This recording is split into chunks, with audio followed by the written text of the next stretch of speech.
Who doesn't love a fantasy movie that brings a bit of comedy, romance, and amazing music into the equation? Zombies 3 is a movie that does that for you. Obviously, the cast and crew were doing something right that led to the third part of the film coming into existence. Perhaps this film is one of only a few that showcase creatures such as zombies living in the same vicinity as humans and maintaining a cordial relationship with them. This is just a glimpse of what the movie is all about. If you haven't given the movie a watch, you've got to make it your top priority in the movie's watch list. If, in fact, you've already binged the movie, you're in for a treat with this video. We're about to tell you some of the most shocking hidden details which you probably missed out on while watching the movie. So grab some popcorn and stay tuned. Things are about to get fun. Number 10, behind the scenes of Addison and Zed's kiss. The first and probably one of the most surprising things of the movie was Addison and Zed's kiss. Wow, who would have thought that this would happen? We surely did not. So one of the major elements of this movie revolves around Addison and Zed going to a dance party, and that too as a couple. It wasn't as much of a shock to the audience when the couple kissed during the party. Everyone pretty much called it.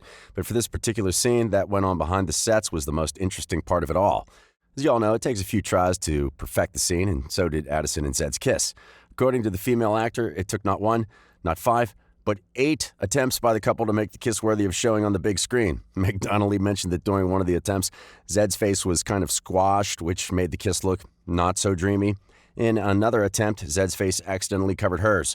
Finally, in the 8th attempt, everything was flawlessly aligned and the shot seemed perfect. And of course, as soon as the directors called cut, the entire cast and crew laughed and cheered for the couple. Number 9, the power to read minds. Now let's be honest, who wouldn't want this superpower to use for mischief? In Zombies 3, the aliens say, wait for it, that they can read each other's minds. Were you able to catch on to that? Now, it's not clear if they can read the minds of other species or if the power is restricted to their own species. Hopefully this will be cleared up in the next movie. Given that Addison might have aliens in her family tree, we have yet to find out if they can read the minds of humans as well. Number 8, Bonzo can't speak English. Have you ever noticed that some of the zombies do not speak any language other than the zombie language? Next up, one of the top 10 things that we have is Bonzo can't speak English. While most of the zombies are able to communicate in English, you won't see Bonzo doing that. In fact, the only language he speaks is the zombie language. In human territory, Bonzo isn't found openly talking to humans or rarely talking altogether because there's a communication barrier and his messages would have to be translated, so why bother? He's shown to be an extremely kind and caring zombie and loves to greet people through a hug. In the original movie, Bonzo even gifted Addison a flower as a gesture of kindness and affection, but Addison, out of peer pressure, was unable to accept the flower. Coming back to the theory of why our beloved character has never been seen talking in English, well, fans believe that the problem goes back to the time of his birth. According to the theory, since Bonzo's mom was a human, giving birth to a zombie, it might have something to do with his inability to speak English. Even though his dialogues in the movie are limited, he sure as hell makes a good DJ.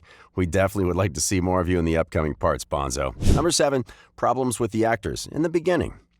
As much of a fun, thrilling, and possibly life-changing experience it is to work in a movie, there can be problems in the process of it all. Next up, we're going to talk about the problems that the cast of Zombies 3 faced when it first appeared on set. Naturally, it's nerve-wracking to work together with new people for months, the chemistry with actors on and off screen, managing acting life with personal, and on top of that, showing your best self on camera. Obviously intimidated the cast of Zombies 3. Baby Ariel, the actor who played Winter, mentioned that she was quite apprehensive the first day on set. And to top it all off, she says she was 3 days late to the rehearsals in Toronto. So safe to say, she wasn't off on a good start. According to Ariel, Meg welcomed her with open arms the day Ariel arrived in Canada, which really helped her get eased into the shoots and rehearsal. Not only Meg, but Milo, Matt, Kylie, and the other cast members assisted her thoroughly in learning the dances that she'd missed out on. And to make the cast bond even better, the crew hosted a game night. This allowed the entire team to get to know each other better, have fun, and begin feeling like one big family. Number 6, the lost sibling. Now we have Disney's classic move, the introduction of long-lost siblings in movies and shows. Seems like this has been one of Disney's favorite twists to add in every other movie because why not? This one, again, is based on theories which were born from some of the scenes in the movie. Firstly, if you haven't noticed, Addison is probably not being raised by her biological parents. It's evident from the fact that she has unique white hair, unlike her parents. One of the theories that exist is that Addison probably was given up for adoption and has her long-lost siblings living in some other part of the world. Another wilder theory suggests that the current parents of Addison didn't have a child of their own, and so they kidnapped Addison when she was young, claiming her as their own. If any of these theories is indeed true, the upcoming movies might show Addison reunited with her siblings one day. Number 5, night shoots. If you've watched the movie, you must have come across a few scenes that have werewolves in them, and it's only common knowledge that werewolves come out in the dark, at night. So naturally, some of the scenes had to be shot at night, and that in itself isn't an easy task to perform for the directors and for the cast. Does this mean the actors had to compromise their precious hours of sleep just to get the movie scenes done? Absolutely. Was it an easy thing to do? Absolutely not. According to Baby RL, aka Winner, the scenes which the viewers thought would take only a few minutes to shoot sometimes took hours. To maintain consistency from scene to scene and maintain the quality of acting, some shots even took days to achieve perfection and finally to be displayed on the big screen. In one of the night scenes, Meg mentioned that she wasn't in it but stuck around since it was Trevor's last day on set, and so she decided, why not spend his last day with him? They played games all night and bonded, which for Meg was one of the most precious times on set. 4. Addison's happiness about the aliens' arrival. While to some of us, or the most of us, the arrival of aliens is not usually an instance to be happy about, for Addison, this wasn't the case. Ladies and gentlemen, our next top 10 thing you probably didn't notice was that Addison was absolutely thrilled to have the spaceship landing in the movie. In fact, she can't even wipe the smile off her face, why to us is a bit bizarre. In one of the scenes, we find her standing dangerously close to the spaceship landing area when Seth asks her if they should be returning to a place which is somewhat safer. This could finally be a chance for Addison to find a place, a home, and a family where she truly belongs. Throughout the movie, Addison feels like a misfit to the humans. She doesn't fit in with the zombies or the werewolves, so maybe this could only be the shot for Addison to find her own people. Number 3, romance between Wyatt and Eliza.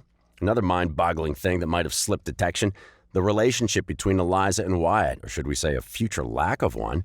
There's a scene in which the two are talking on what seems to be a tablet, or at least trying to, since they can't hear each other and a bolt coming from the spaceship breaks the tablet.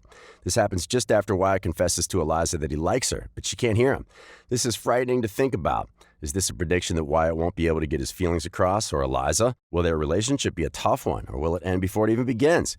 They haven't exactly confirmed their relationship status since the previous movie, so fingers crossed that this foreshadowing doesn't end badly for them. Number 2, the reason behind aliens inhabiting on Earth. Now we have yet another fact that you probably didn't quite catch on to. The real reason behind aliens inhabiting Utopia. Were the aliens so tired and bored of roaming around in space that they decided to change their planets? Or was there more to it? Let's find out. Apparently, in one of the dance videos, it was found out that the aliens were looking for coordinates that could find a place suitable for their survival and sustainability. They wanted to find a place where they could live forever, and so Utopia seemed like the kind of place that could fulfill their requirements. Now, coming to the most fascinating bit of all, even though one of the alien members has found the coordinates to such a planet, those coordinates are hidden in something or someone who resides in Utopia, and our guess is the one and only Addison. It's a calculated guess considering Addison was once kidnapped by the aliens, and so there has to be some sort of a link to her backstory in the existence of aliens in the movie. And number 1, unique dance moves of every character. The last one on our list is unique dance moves that every character had. Disney is known for creating a multitude of movies that thrive with their infamous dance sequences and song numbers, which almost always become the new obsession of teenagers and young adults. Even in Zombies 3, the directors made sure that the dance sequences, with catchy songs and hook steps, were generously spread across the entirety of the film. Now, a fascinating tidbit about this one is that while most of the dances were properly choreographed and seemed very much in sync to the audience, the characters were allowed to maintain their individuality in the way they danced. The characters, according to their own personalities and characteristics, have improvised the dance steps to make the dances seem more organic. If you rewatch the dance sequence, Do It Like the Zombies Do, you'll understand what we're talking about. The actors were given the liberty to throw their arms and legs wherever they wanted to and come up with their own unique dance moves to put more depth into the dances and add a bit more fun to them. Before we end today's video, we've got a few questions to ask you. How many of the hidden details had you already identified while watching the movie? Do you think Zombies 3 was worth watching? Do you have high hopes for a Zombies 4? Let us know in the comments section below.